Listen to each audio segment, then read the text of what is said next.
So coil wash rice with water. Grind it with salt water. And now hot pan.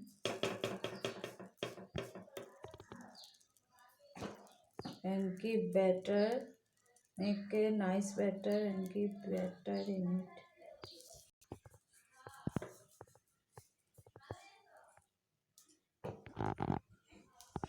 Now cover it with a lid for a while